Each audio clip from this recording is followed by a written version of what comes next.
성도는 기도의 비밀이 있어야 됩니다.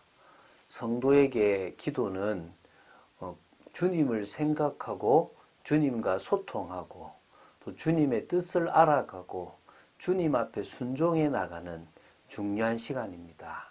이 새벽에 주님을 바라보는 여러분들이 바로 그런 축복의 사람들인 줄로 믿습니다. 주님을 기쁘시게 할 것이 무엇인지 생각하는 여러분 되시기를 주 예수 그리스도 이름으로 축원드립니다. 자, 사무엘하 5장 17절부터 25절 말씀을 보도록 하겠습니다. 19절부터 21절을 보고 합독하고 17절부터 25절을 보겠는데요. 그러면 사무엘하 5장 19절부터 21절을 합독하겠습니다. 다윗이 여호와께 여쭈어 이르되 내가 블레셋 사람에게로 올라가리이까 여호와께서 그들을 내 손에 넘기시겠나이까 하니 여호와께서 다윗에게 말씀하시되 올라가라 내가 반드시 블레셋 사람을 내 손에 넘기리라 하신지라. 다윗이 바알 브라심에 이르러 거기서 그들을 치고 다윗이 말하되 여호와께서 물을 흩음같이 내 앞에서 내 대적을 흩으셨다 하므로 그곳 이름을 바알 브라심이라 부르니라. 거기서 블레셋 사람들이 그들의 우상을 버렸으므로 다윗과 그의 부하들이 치우니라. 아멘. 자, 사무엘하 5장 17절부터 25절은 이 다윗이 두 번에 걸친 블레셋의 침공에 맞서 싸우는 그리고 또 승리하는 그런 사실을 기록하고 있습니다. 자, 다윗은 예루살렘을 정복하고 왕도를 이 예루살렘으로 옮깁니다. 그러니까 수도를 천도한 거죠. 그리고 이제 거기에 두루왕 그 히람이 다윗의 다윗의 집을 지어주는 사실이 4절부터 12절 우리가 어제 봤습니다. 근데 요 다음에 지금 누가 나오냐 그러면은 바로 블레셋의 침공이 나오잖아요. 만약에 연대기적으로 만약에 기록되었다면 히람이 다윗 왕궁을 짓고 그 뒤에 그가 왕이 된 한참 뒤에 오랜 시일 뒤에 블레셋이 침공한 그런 것으로 봐야 되거든요. 근데 지금 오늘 여기 보면은 17절에 이스라엘이 다윗에게 기름을 부어 이스라엘 왕으로 삼았다 함을 블레셋 사람들이 듣고 블레셋 사람들이 다윗을 찾으러 다 올라오매라고 나옵니다. 이걸로 볼 때는 이 사건은 바로 통일 이스라엘의 왕으로 즉위한 바로 그 직후에 발생한 사건입니다. 그렇게 본다면 이것은 지금 연대기적 사건, 그러니까 연대기적 기록이 되어 있는 사무엘을 하지만 어떤 부분에서는 주제별로 기록하는 부분도 사실은 있다라고 보시면 됩니다. 그래서 사실은 그 예루살렘을 다시 말해 여부수를 점령하기 전에 이미 블레셋이 침공을 해왔다는 사실로 보시면 될 것 같아요. 그렇게 지금 조금 차이가 있는 거지만 우리가 순서상으로서는 왕이 되고 블레셋의 침공이 있고 예루살렘을 점령하고 다윗성을 만들었다. 그리고 다윗의 집을 지었다라고 이렇게 쭉 보시면 될 것 같아요. 그래서 지금 요 순서가 바뀐 것은 어떤 그런 연대나 이런 거를 좀 더 부각시키기 위해서 그렇게 했다고 보시면 되겠고요. 요 사건이 뒤로 가게 된 것은 뭐 그렇게 별 중요하지 않으니까 그냥 보면서 풀어가도록 하겠습니다. 17절, 18절을 보겠는데요. 자, 지금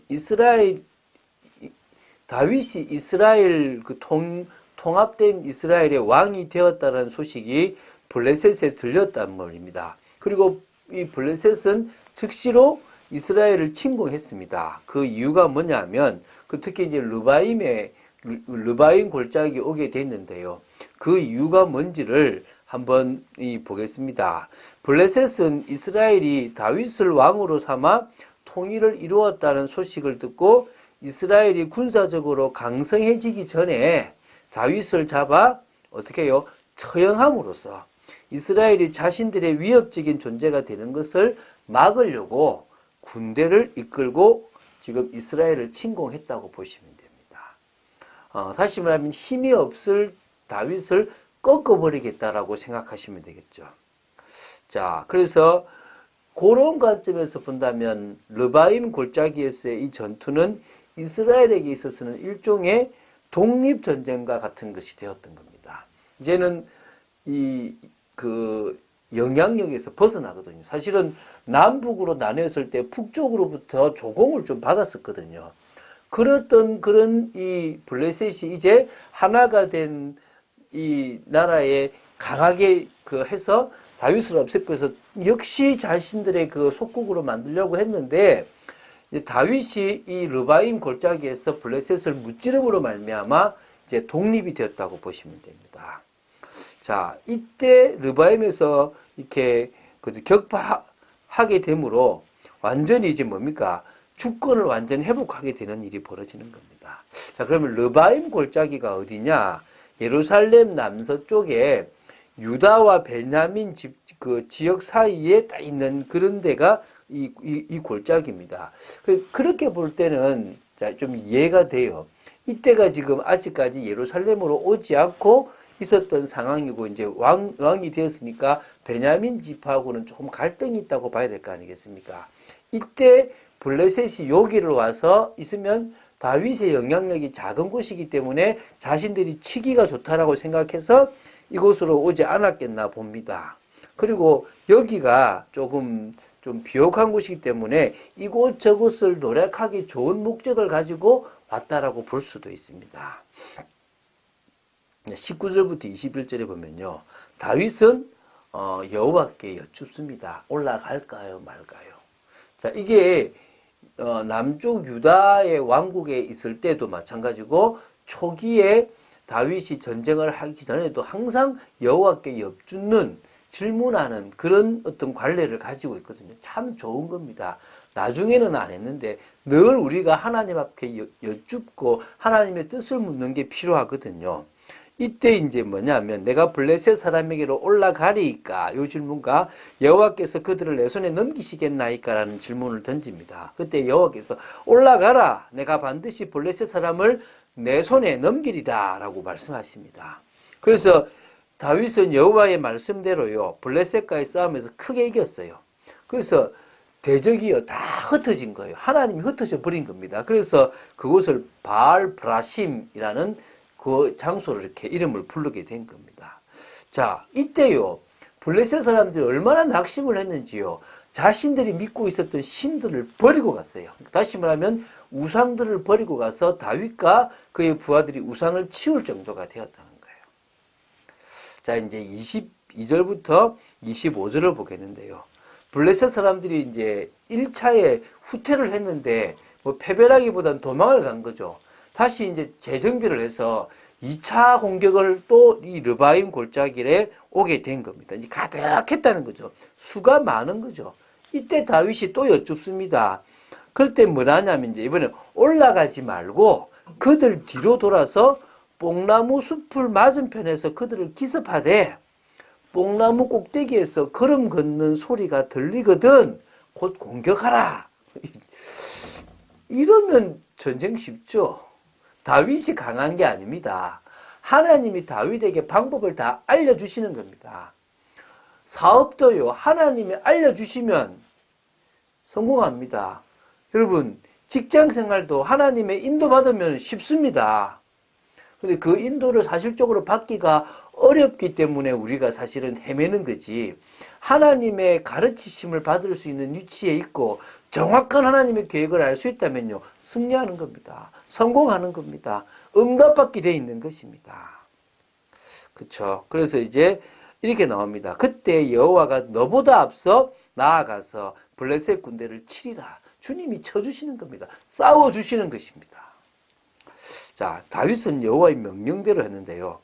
이 게바에서 뭐 여기는 이제 역대상에는 기브온 나오는, 어쨌든 그 부근에서 게셀까지 이런 겁니다. 이 게셀은 이 르바임 골짜기에서부터 동쪽으로 약 24km 떨어져 있는 그런 곳인데요. 블레셋 사람들이 이곳까지 완전 도망갔다는 것은요, 이스라엘 땅에서 이제 멀리 쫓겨났다라고 보시면 됩니다.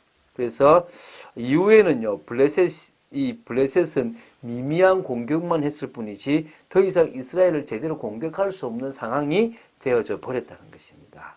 자, 결론이 있죠. 하나님께서 여호와께서 다윗과 함께 하셨기 때문에 다윗은 강성해졌다는 말씀이 그대로 아닙니까?